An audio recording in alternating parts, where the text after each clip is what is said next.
बिस्मिल्लाहिर्रहमानिर्रहीम। अस्सलाम वालेकुम व्यूवर्स, मैं हूं एडवोकेट एहसन कुरैशी। आज हम डिस्कस करेंगे सुप्रीम कोर्ट के साबिक सदर आबिद ज़ुबैरी साहब ने, जो सुप्रीम कोर्ट बार एसोसिएशन के साबिक सदर हैं, उन्होंने एक पटिशन दायर की थी जो प्रपोज्ड कॉन्स्टिट्यूशनल अमेंडमेंट है उसको गवर्नमेंट को रोकने के लिए कि वो ऐसी कोई भी आइनी तरमीम लेकर ना आए जो बुनियादी हकूक़ के ख़िलाफ़ हो।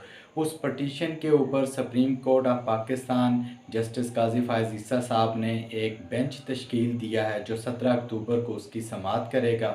उसका क्या फ़ैसला एक्सपेक्टेड हो सकता है? आइनी तरमीम का मसवदा आज गवर्नमेंट ने पीपल पार्टी के साथ और मौलाना फजल रहमान के साथ और दीगर सियासी जमातों को शेयर किया है।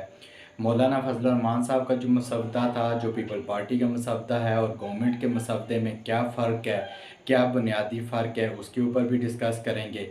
क्या chief justice of Pakistan Mansoor Ali Shah sahab ही होंगे या कोई और होगा, और आइनी जो कोर्ट अगर बनती है तो उसका चीफ़ जस्टिस कौन होगा, इसके ऊपर भी डिस्कस कर लेते हैं। इससे पहले कि मैं अपनी वीडियो का बाकायदा आगाज़ करूं, आपसे गुजारिश है अगर आप मेरे चैनल पर नए हैं तो इस चैनल को सब्सक्राइब कर लें और इस वीडियो को भी ज़्यादा से ज़्यादा लोगों तक शेयर करें ताकि ये मालूमाती वीडियो ज़्यादा से ज़्यादा लोगों तक पहुँचाई जा सके। सबसे पहले हम डिस्कस कर लेते हैं कि आबिद ज़ुबैरी जो सुप्रीम कोर्ट बार एसोसिएशन के साबका प्रेसिडेंट हैं, उन्होंने जो प्रपोज्ड कॉन्स्टिट्यूशनल अमेंडमेंट है गवर्नमेंट की तरफ से, उसको चैलेंज किया। सुप्रीम कोर्ट में एक पटिशन दायर की और उसमें उन्होंने प्ली ली कि ये जो प्रपोज्ड कॉन्स्टिट्यूशनल अमेंडमेंट गवर्नमेंट करने जा रही है ये आइन का जो बुनियादी स्ट्रक्चर है उससे मुतसादम है। और उस हवाले से सुप्रीम कोर्ट ऑफ पाकिस्तान काजी फ़ाइज़ ईसा साहब ने अपनी ही सरबराही में एक बेंच तश्कील दे दिया है 3 रुकनी, जो 17 अक्टूबर को इसकी समाअत करेगा। इसका फेट क्या होना है?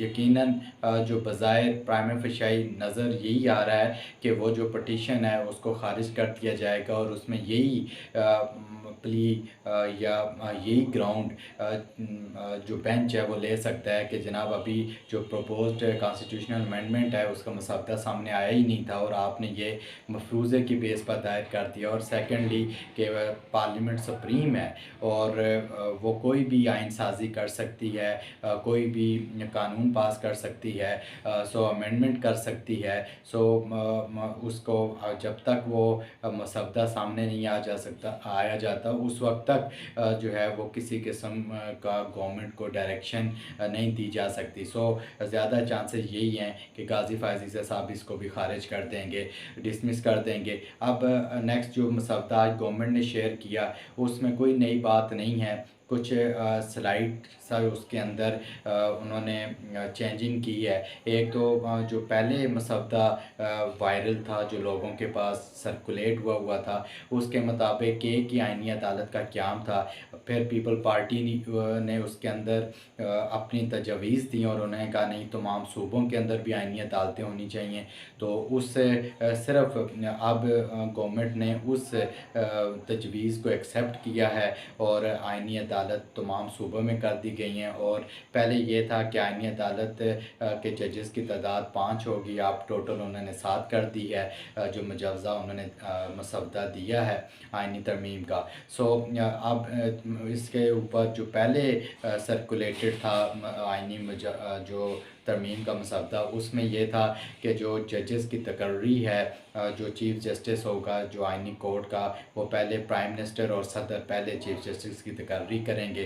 तो अब उसके अंदर भी उन्होंने चेंजेस किए कि उसके लिए भी एक कमेटी बना दी है जिसमें एडवोकेट जनरल और जिसमें अटॉर्नी जनरल और उसके साथ पाकिस्तान बार कौंसिल का नुमाइंदा होगा और उसको और वज़ीर कानून उनके बेस पर एक रिटायर्ड जज जो है वो चीफ़ जस्टिस का नाम नॉमिनेट करेगा जो आइनी कोर्ट का चीफ़ जस्टिस होगा। ये उन्होंने उसके अंदर चेंजेस किए। और फजल रहमान साहब का जो मुतालबा था कि जुडिशल कमीशन के बजाय जजेस की तैनाती जो है वो पार्लिमानी कमेटी को दी जाए, जो कि 18वीं तरमीम की में भी ऐसे ही था कि पार्लिमानी कमेटी तकर्री किया करती थी, मगर बाद 19वीं तरमीम में उसको ख़त्म करके वो इख्तियार जुडिशल कमीशन को दे दिया गया।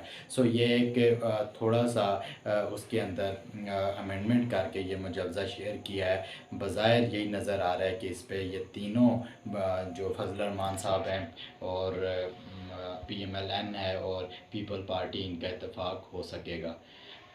Thank you.